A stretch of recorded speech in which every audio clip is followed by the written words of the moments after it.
Buenas tardes a todos. Por favor, les pedimos que mantengan los teléfonos móviles en silencio apagados.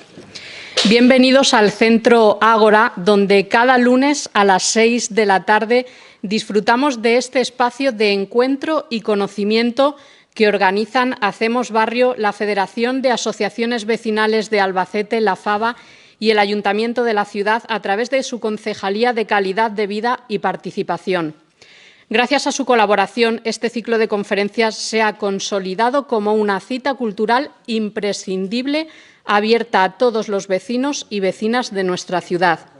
Hoy tenemos el placer de contar con una invitada de excepción, la doctora Clara Inés Alcolado Olivares, química, investigadora en la Universidad de Castilla-La Mancha e influencer científica.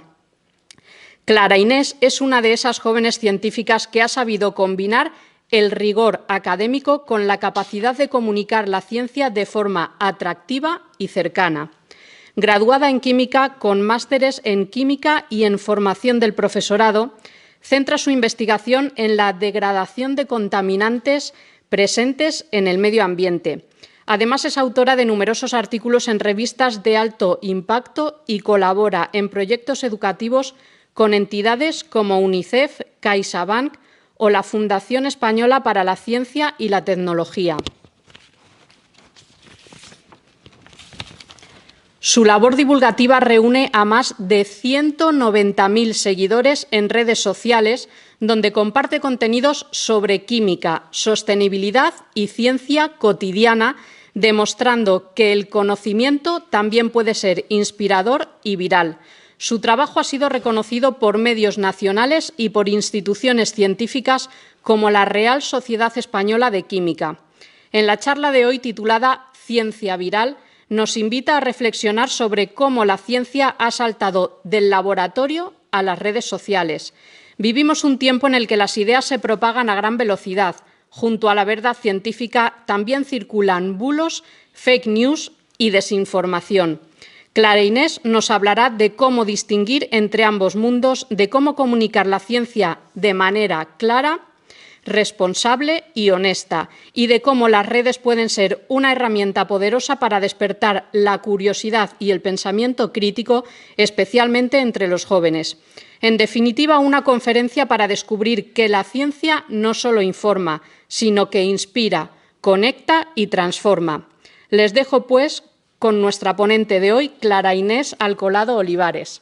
Me gustaría agradecer al ciclo de conferencias Hacemos Barrio por invitarme y también por la labor que hacen de cultura y sobre todo de enseñanza. Y bueno, yo cuando me llamó Virgilio me dijo que quería que diera una charla sobre ciencia y también sobre redes sociales y decidí ponerle este título, Ciencia Viral. Y vamos a ir viendo cómo a lo largo de la charla pues este título cobra vida. Y quiero empezar con esta diapositiva. Aquí podemos ver dos publicaciones, ¿vale? La primera es una publicación en redes sociales donde, como podéis ver, tiene casi 4 millones de visualizaciones. Y la otra es una publicación científica que tiene 624. ¿Cómo es posible que esa tenga 4 millones y esta 624? Cuando las dos publicaciones son mías, son del mismo año, ¿y esto cómo puede ser? Bueno, pues a lo largo de la charla vamos a ir viendo cómo es posible que esto pase. ¿Cómo logramos que la ciencia se propague con la misma velocidad que los bulos, pero con el poder de generar conocimiento real? Vale. Pues para ello vamos a ir dando un paseo por los grandes comunicadores de la ciencia a lo largo de la historia, cómo esos comunicadores de la ciencia ahora se les conoce como grandes influencers de la ciencia. También vamos a hablar un poco de los principales bulos que hay por las redes sociales. Luego también hablaré un poco de mí para que me conozcáis y para terminar pues unos pequeños consejos por si alguien se anima a esto de la divulgación científica. Así que bueno, vamos por ese recorrido con los grandes comunicadores de la ciencia y me gustaría empezar con Galileo Galilei. Galileo Galilei fue el primer divulgador científico.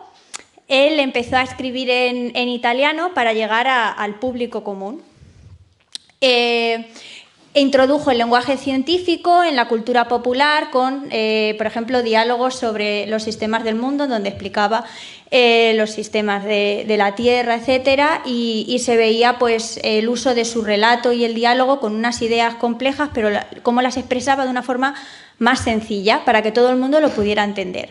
Entonces, ¿qué lección nos deja? Pues que la claridad, y eso es muy importante, y el idioma cercano son pues el primer paso para poder divulgar. Ahora quiero hablar de Jane Marcet. Jane Marcet era química y es autora de Conversaciones sobre química, que es lo que vemos ahí. Esto fue un éxito entre mujeres y jóvenes y quiero recalcar esto porque en esa época a las mujeres científicas no se le daba pues, el valor que se le puede dar a un hombre en esa época. Y esto transformó conferencias técnicas en historias que eran accesibles para todo el mundo. Creó modelos de diálogo pedagógicos en sus libros y básicamente pues, lo que nos enseñó fue que explicar ciencia es también incluir a quienes estaban fuera de ese conocimiento. Entonces ella intentaba, como hemos ido viendo, explicar conceptos que eran a lo mejor muy complicados de una forma más sencilla para que todo el mundo lo pudiera entender, sobre todo conceptos de química. Ella como era química, pues eran conceptos de química. Luego aquí tenemos a Alexander von Humboldt. Bueno, yo no lo sé pronunciar bien, pero bueno, ahí lo tenéis escrito. Él era un divulgador universal, le encantaba viajar, dibujaba todo lo que veía sobre la naturaleza, le fascinaba la naturaleza, le gustaba ver cómo esa naturaleza era una red que estaba interconectada y le gustaba sobre todo escribir con una belleza literaria, con un rigor científico. Y eso lo que hacía era reflejar la gran pasión que él tenía por la ciencia, que eso también es muy importante, la pasión. Y sobre todo la curiosidad, cómo esa pasión y esa curiosidad pues, inspiran para que los conocimientos pues, lleguen a más personas y que incluso son más valiosos que algunos de los datos que se pueden aportar. Luego tenemos aquí a Charles Darwin, que él es uno de los principales científicos, bueno, muy conocido, por narrar la evolución del conocimiento, explicó teorías muy complejas a través de observaciones cotidianas. Uno de sus libros donde se puede reflejar esto es El origen de las especies, donde pues, tenía una escritura muy precisa, muy empática, sin tecnicismos, adaptada para que todo el mundo lo pudiera entender. O sea, él intentaba explicar algo para aquel que no sabía nada y para que esa persona lo pudiera entender. Entonces, él intentaba ponerse en el lugar del público. Yo muchas veces cuando hago vídeos lo que intento hacer es pensar, bueno, a ver, este tema, por ejemplo, mis abuelos lo sabrían, lo entenderían, e intentar explicar ese tema para que mis abuelos lo entendieran. Y con eso pues hago muchos de los vídeos que tengo en redes sociales. Luego tengo aquí a Santiago Ramón y Cajal. Él, aparte de ser investigador, también era divulgador y mentor, era un científico que le encantaba dibujar el cerebro para poder contarlo. Y aquí hay una cosa que me gustaría contar y es que, bueno, hace poco estuve en un podcast donde estuvimos hablando del concepto STEM, que STEM es ciencia, tecnología, ingeniería y matemáticas, como bien sabéis. Pues aquí Ramón y Cajal yo creo que ya empezaba a introducir ese STEAM, es decir, meter la A de artes, porque la ciencia y las artes también están muy conectadas, aunque no lo veamos, y él pues es uno de los que con los que podemos ver más que eso estaba conectado porque explicaba todos sus descubrimientos neuronales a través pues, de dibujos como los que podemos ver ahí. Y nada, pues él nos enseñó que la belleza también nos sirve para poder comunicar ciencia. Luego también quiero hablar de Rachel Carson. Rachel Carson para mí es una de mis divulgadoras favoritas, la verdad. Es autora de numerosos libros, pero el más famoso, por así decirlo, es Primavera silenciosa. En este libro ella empezó a alertar de un problema que empezó a observar ella misma, que era cómo los pesticidas estaban quedándose permanentemente en el medio ambiente, concretamente el DDT. Entonces, bueno, pues ella empezó a alertar sobre estos temas y logró pues, cambios sociales, políticos, o sea, logró muchas cosas. Escribía con un tono poético, emocional, pero siempre con rigor científico. Además, cuando era pequeña, con 8 años, escribió un libro de aves que luego a los 11 se publicó en una revista científica, o sea que le encantaba escribir. Y nada, ella nos enseñó que la ciencia también se comunica desde la emoción y sobre todo la empatía. Y ahora pues nos venimos a España con Félix Rodríguez de la Fuente, a lo mejor lo conocéis más. Era el narrador que enamoró a España de la naturaleza, era un orador nato, tenía una memoria prodigiosa, tenía un discurso muy estructurado y en su programa en televisión española, El hombre y la tierra, pues convirtió la biología en un relato épico. Él se caracterizaba porque mezclaba mucha emoción, o sea, se sentía la pasión que él tenía sobre pues, el tema que le gustaba hablar y tenía también un ritmo narrativo, explicaba muchas cosas de ciencia. Y nada, pues él lo que nos enseña es que la voz y la pasión, veis que la pasión vuelve a salir, son herramientas muy poderosas para poder expresar pues, el conocimiento, los datos, lo que tú quieras expresar. Luego no podría faltar Carl Sagan también es bastante conocido, es el showman del cosmos, se transformó la ciencia en espectáculo con Cosmos y su tono era muy cercano, siempre tenía una sonrisa y eso pues rompió los estereotipos de los científicos. Inspiró muchas vocaciones científicas, muchos jóvenes querían ser astrónomos y él lo que nos enseñó pues es lo mismo, pasión, una pasión que contagiaba y sobre todo que la ciencia necesita rostros humanos, es decir, que necesitamos humanizar la ciencia. Y esto es muy importante. Luego al final de la charla voy a hablar más de ello. Y ahora quiero hablar también de Jane Goodall, que nos dejó hace unas semanas, no sé si lo sabréis, supongo que sí. Ella era científica, activista, investigó el comportamiento de los chimpancés en libertad, contó la ciencia desde su experiencia personal, pero con respeto a los animales, evolucionó también hacia un activismo ambiental y sobre todo pues todo su trabajo se dio a conocer pues gracias a National Geographic. Y pues nos enseñó que comunicar ciencia pues también inspira empatía y acción. Básicamente, si queréis saber un poco más de Jane Goodall, hace poco subí un vídeo a mis redes hablando de toda su vida y todo el legado que nos ha dejado. Y ahora vamos a ver cómo hemos pasado de esos grandes comunicadores de la ciencia a los grandes influencers de la ciencia. Concretamente me voy a centrar en España porque hay muchos tipos de influencers. Estos son como los más conocidos, a lo mejor de los que más habéis oído hablar. Aquí primero tenemos a Javier Santaolalla. Javier Santaolalla es físico e ingeniero. Él es autor de varios libros. Hace poco, bueno, creo que esta semana le dieron la medalla del Orden de Alfonso X el Sabio. Es un ejemplo a la hora, para muchos jóvenes, un ejemplo a la hora de elegir carreras de física y de ciencias y un ejemplo en la divulgación. Luego tenemos a Rocío Vidal, que también es conocida como la gata de Rodinger. Ella es periodista y hace vídeos hablando sobre pseudociencias, etcétera, bastante interesantes, que os animo también a seguirla si queréis. Luego también tenemos a José Luis Crespo, Quantum Fracture, él es manchego, de Valdepeñas, es físico y hace vídeos sobre física con animaciones súper bonitas, o sea que os animo también a seguirlo. Sandra Ortonovés, o también conocida como La Hiperactina, también es autora de un libro, creo. Ella es biomédica y habla pues, de aspectos que nos pueden afectar a nuestra salud, por ejemplo, qué pasa si te tomas una aspirina o cosas así. Luego tenemos a Clara Grima. Clara Grima es muy conocida. Ella es doctora en matemáticas y también es profesora en la Universidad de Sevilla. Es autora de un montón de libros y además hace poco, bueno, ella es científica Casio. Bueno, yo como colaboro con Casio, creo que no lo has dicho, pues hace poco estuve regalando calculadoras. Ellos promueven la figura femenina en la ciencia y tienen varias calculadoras de mujeres científicas y una de esas calculadoras es de Clara Grima.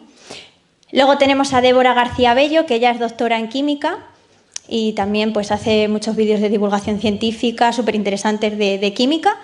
Marian García o Boticaria García, ella también es manchega, es de Cuenca, es doctora en farmacia y también es nutricionista, estudia la carrera de nutrición, tiene también varios libros, habla pues, de muchas cosas de nutrición muy interesantes, también os animo a seguirla. Luego tenemos a Martín Monferrer, o C de Ciencia. Él es geólogo, tal vez a él no lo conocéis porque él no sale su cara en los vídeos, es más vídeos con imágenes, pero es muy conocido también. Y luego aquí tengo otros más.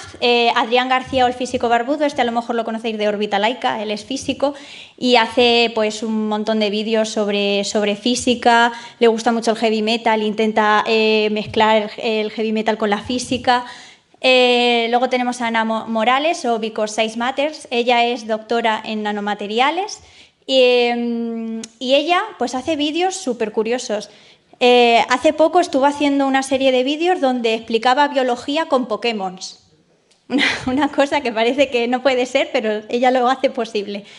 Luego tenemos a Itami Soto, él es químico, también un gran divulgador, hace un montón de vídeos. Hace poco estuvo en el laboratorio de Marie Curie y hizo pues, un documental precioso. Luego Eduardo Sáenz de Cabezón, que él es el presentador de Órbita Laica. Es doctor en matemáticas y también es profesor en la Universidad de La Rioja, es autor de varios libros, un gran divulgador también. David Calle, este hombre pues tiene un canal de YouTube, Únicos, que es conocido por eso, porque enseña matemáticas en la ESO, en bachillerato. Él es ingeniero de telecomunicaciones y ahora creo que también está en el programa de cifras y letras, creo recordar. Luego tenemos a Alba Moreno, ella es estudiante de física y ahora es como la más famosa en redes, entre los jóvenes, explica conceptos de física. Y luego tenemos a Lucía Almagro, o Diario de una científica, que ella es biotecnóloga y también tiene varios libros y pues hace vídeos súper interesantes. Bueno, y ya después de todo esto, ahora os voy a hablar de mí. Bueno, pues yo soy estudiante de doctorado en química, todavía no soy doctora, aunque me queda poco. Estoy en el departamento de química física y aparte, pues desde hace poco, pues también soy divulgadora científica. Tengo 25 años y soy de Campo de Cristana, de Ciudad Real. Entonces, bueno, pues yo estudié bachillerato en mi pueblo, en Campo de Cristana, hice un bachillerato de excelencia y en ese momento, pues cuando hice el bachillerato, yo no sabía si estudiar química, física o matemáticas, porque desde pequeña siempre he sido muy curiosa y me gustaba saber de qué estaban hechas las cosas. Es más, yo veía un programa que estaba en Discovery Max que se llamaba ¿Cómo se hace?, que pues enseñaban cómo se hacían los borradores o los lapiceros, la pintura, trozos de coche, y eso pues a mí me fascinaba y ahí fue cuando me di cuenta de que me gustaba la química. Y nada, pues empecé a estudiar química. En segundo de la carrera un profesor pues me invitó a su laboratorio en verano y estuve viendo de primera mano pues cómo era la investigación en un laboratorio y la verdad que me gustó un montón. Luego en el siguiente año pues tuve que hacer prácticas en una empresa y estuve en un instituto regional de investigación agroalimentaria y forestal, el IRIAF, no sé si lo conocéis. Básicamente ellos investigan sobre productos agroforestales, vinos, etcétera. Y me gustó mucho, pero luego en ese año pues tuve que poner en una balanza a ver qué iba a hacer, a qué me iba a dedicar. Y decidí dedicarme a la investigación porque me gustaba pues un poco más. Entonces en cuarto pues hice el trabajo fin de grado de investigación en el mismo laboratorio en el que estuve en segundo. Y ahora ese profesor es mi director de tesis. Bueno, cuando ya terminé la carrera, como yo ya sabía que me quería dedicar a la investigación, pues para dedicarte a la investigación tienes que hacer un doctorado y antes de hacer el doctorado necesitas tener un máster de investigación en química o de investigación general. Entonces hice el máster universitario de investigación en química y ahí yo ya pude ver más de cerca lo que era la investigación. Empecé a ir a mis primeros congresos internacionales y nacionales. Al primer congreso que fui fue un congreso que era en Ámsterdam, pero fue online porque me pilló con la época del COVID. Pero luego fui a otro que fue presencial, que es en Granada, que esa foto que veis ahí pues soy yo en mi primer congreso con mi primer póster. Y nada, pues luego presenté mi trabajo fin de máster que lo titulé Degradación de aditivos alimentarios por perosinitrito. Esto, bueno, ahora os hablaré brevemente de lo que investigo y os lo explico. Entonces ya cuando acabé ese máster pues hice el doctorado en química y a la vez estuve haciendo el máster universitario en profesora de educación secundaria. ¿Por qué hice este máster? Pues básicamente para tener una puerta abierta y porque yo me di cuenta de que me gustaba mucho la enseñanza. Y creo que eso también lo he reflejado a la hora de hacer los vídeos. Eso yo ya me he ido dando cuenta después. Y nada, ese mismo año también empecé a hacer divulgación científica. Esto fue un poco por casualidad, porque a mí desde pequeña siempre me gustaba contar lo que hacía en mi día a día y enseñarle, por ejemplo, yo llegaba a casa y le contaba a mis padres, pues mira, hoy hemos estado haciendo las ecuaciones, no sé qué, o lo que fuese. Me encantaba contar lo que hacía. Y cuando ya estaba en el laboratorio, pues más aún, claro, yo hacía experimentos súper visuales y hacía vídeos y a lo mejor se los mandaba a mi familia. Y un día, pues uno de esos vídeos decidí subirlo a TikTok. Y como al sexto así se me hizo viral, llegó a 6 millones de visualizaciones, un montón de me gusta, me empezó a seguir mucha gente. Y yo ahí me di cuenta de la gran cantidad de personas que les interesa y les gusta la ciencia, más de lo que pensamos, o al menos yo, más de lo que me pensaba. Y eso a mí me animó a continuar subiendo vídeos.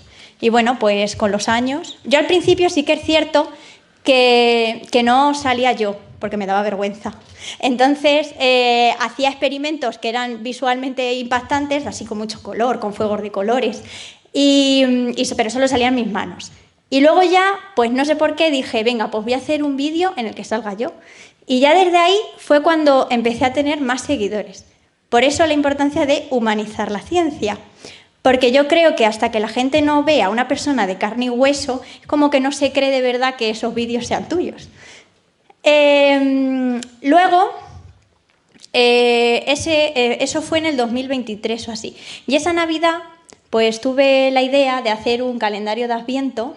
Igual que tú te compras un calendario de Adviento de maquillaje, pues yo lo creé, hice un árbol químico en el laboratorio con su pie, sus pinzas, le ponía sus matraces con disoluciones con sales de colores.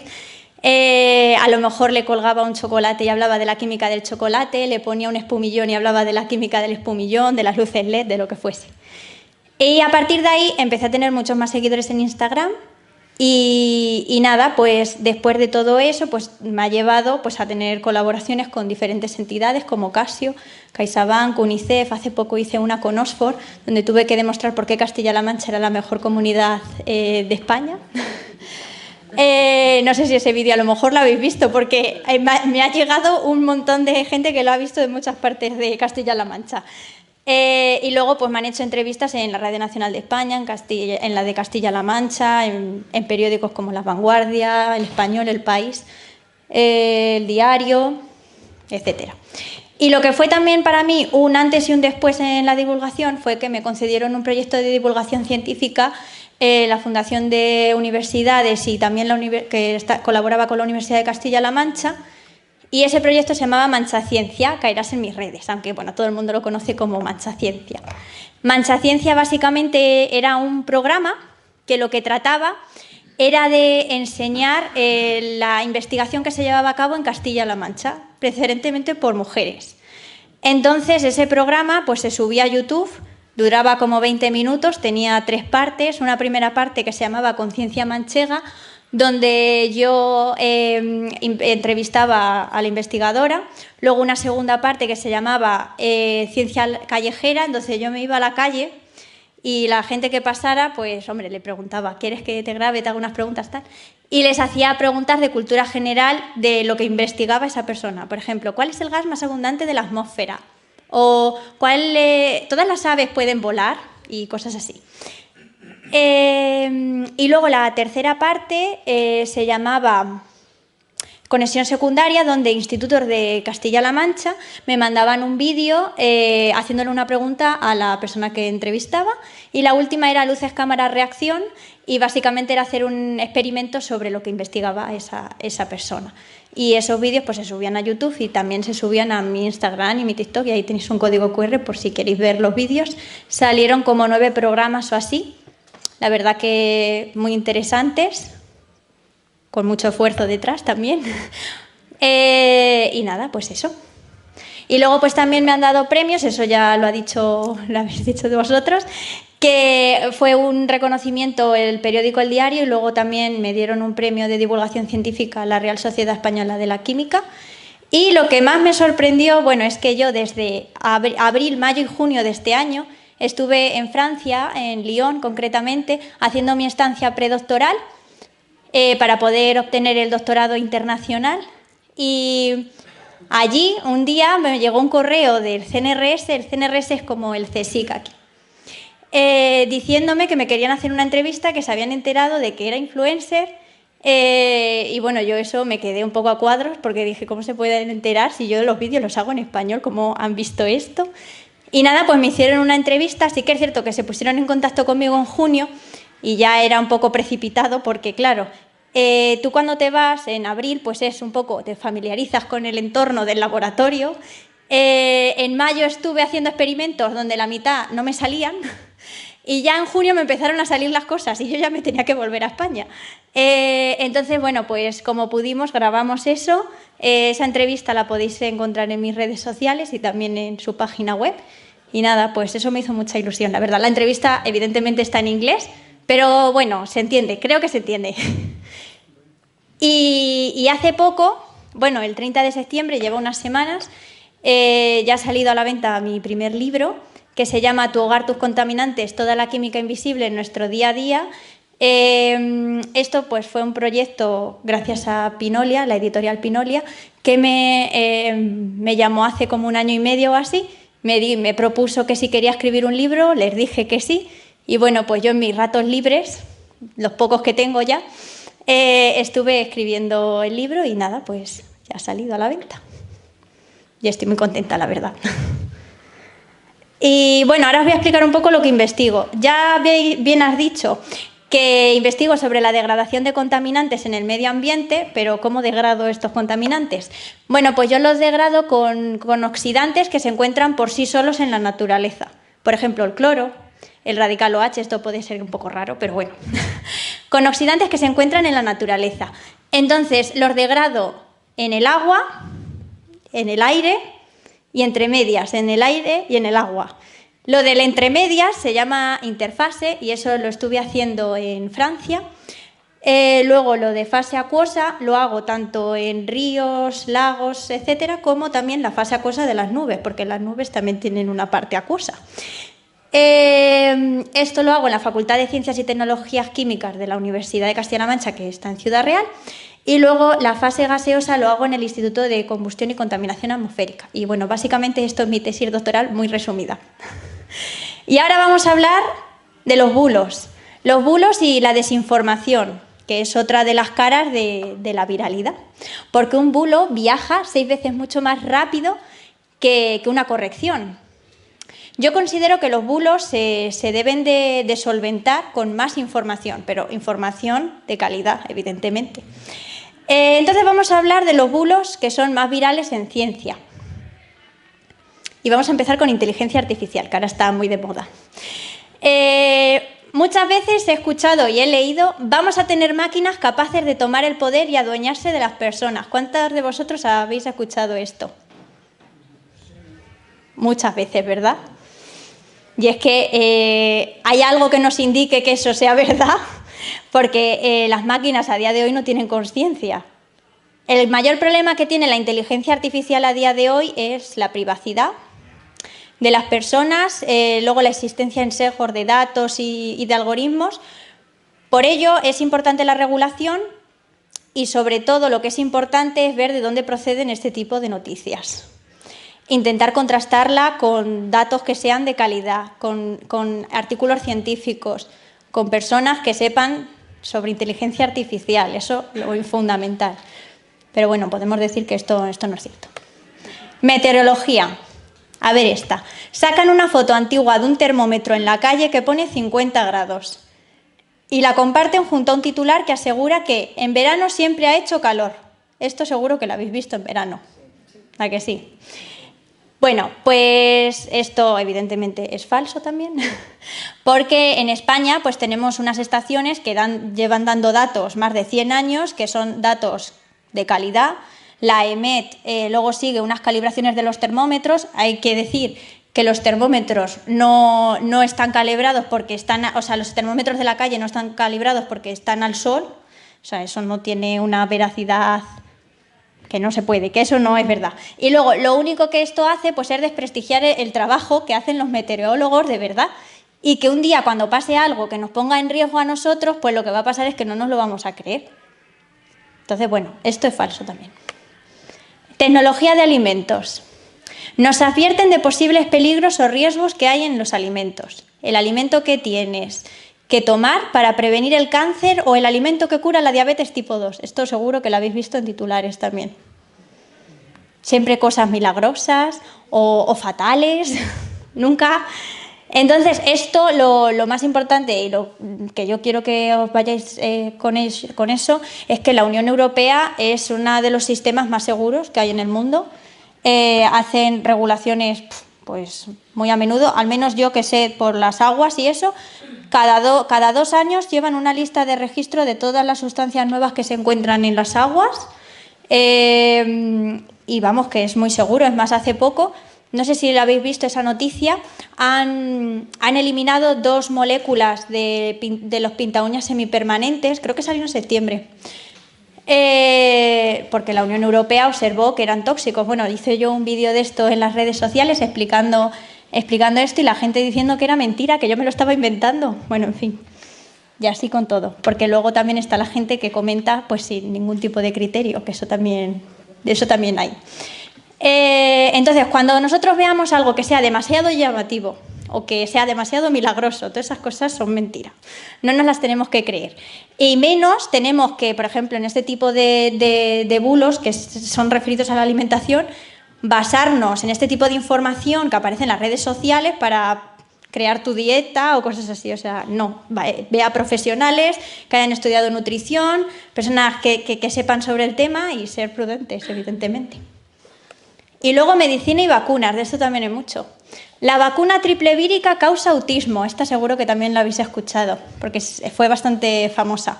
Bueno, esto provocó que muchas de las vacunas en todo el mundo pues no se pusieran porque los padres tenían miedo de ponérselas a sus hijos.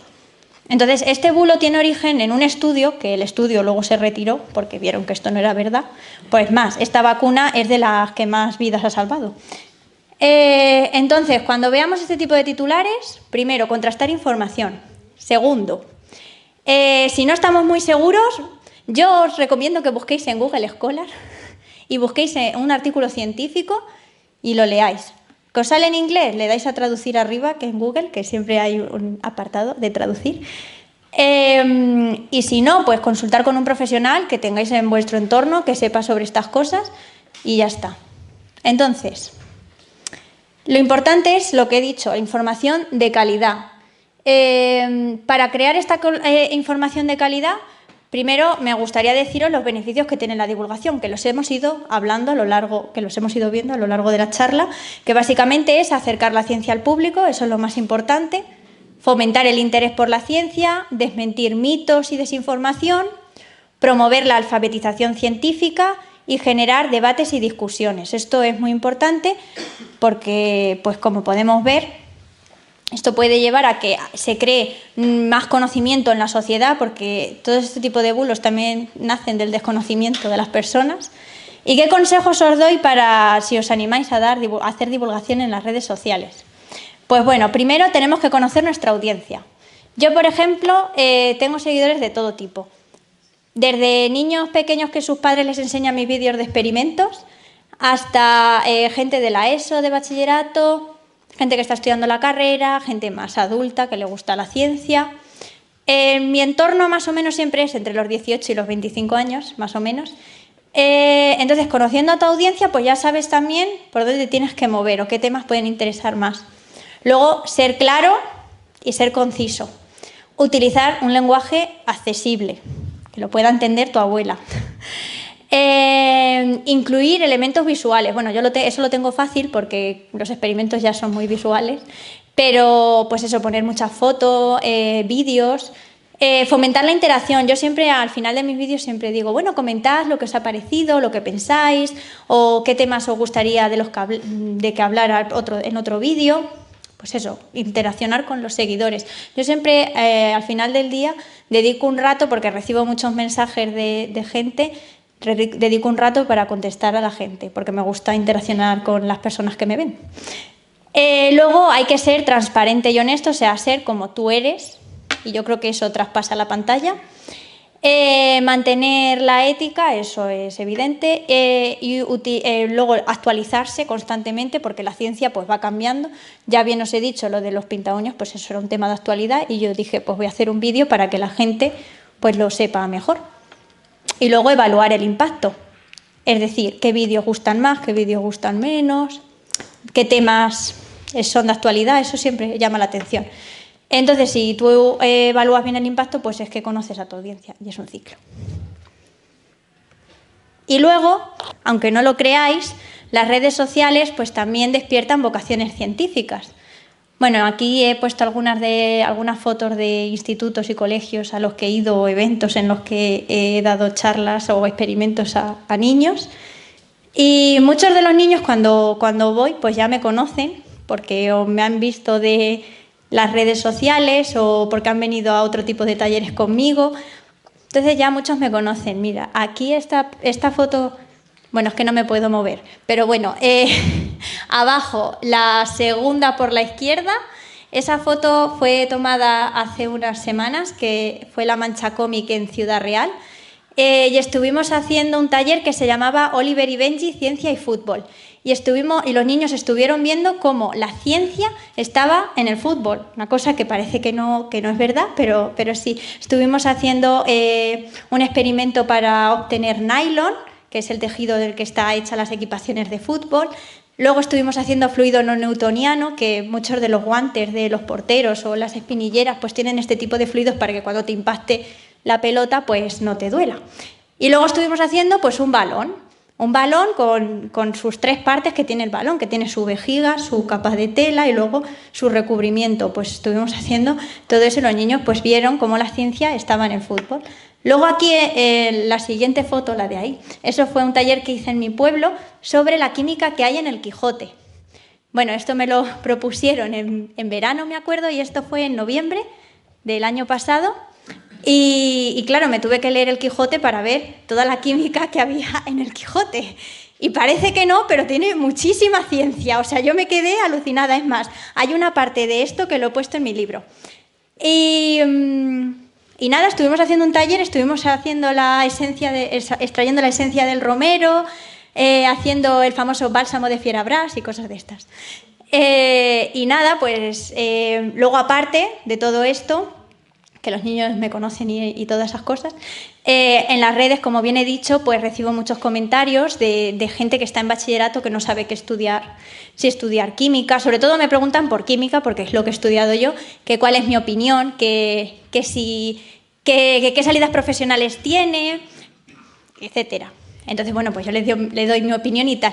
Y hay una anécdota que me gustaría contar.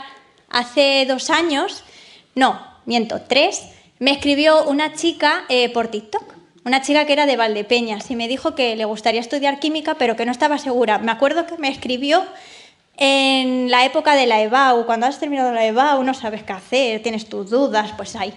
Y nada, me escribió, me preguntó sobre química y tal, y el año pasado le di clase en la universidad. Le di clase en segundo en prácticas de Química Física 1, que es la primera asignatura de Química Física. Y claro, yo a ella no la conocía porque me escribió con un perfil, con una foto que creo que era un cielo, pues yo no sabía quién era. Y se me acercó la chica roja como un extintor y me dijo: ay, mira, no, me da vergüenza, pero te lo quiero contar, no sé qué. Y ya me estuvo contando eso de que ella había sido la que me había escrito y que estaba haciendo la carrera pues gracias a mí.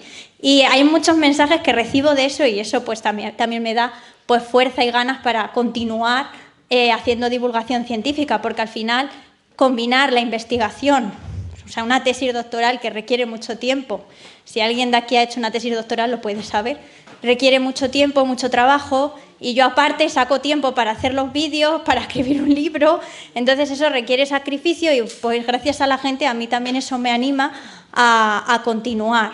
Y bueno, ¿cómo se crean esas vocaciones científicas? Pues transmitiendo pasión, siendo claro y teniendo rigor científico, por supuesto. Y nada, ya para finalizar me gustaría recomendaros algunos libros y películas, porque, como bien he dicho, es muy importante humanizar la ciencia y creo que de esta forma es la mejor. Hay algunos de estos libros que los tengo, pero claro, yo es que no soy de aquí, si no os los dejaba. Y nada, y muchas gracias, y espero que hayáis disfrutado de la charla y cualquier duda o pregunta que tengáis, pues os contesto.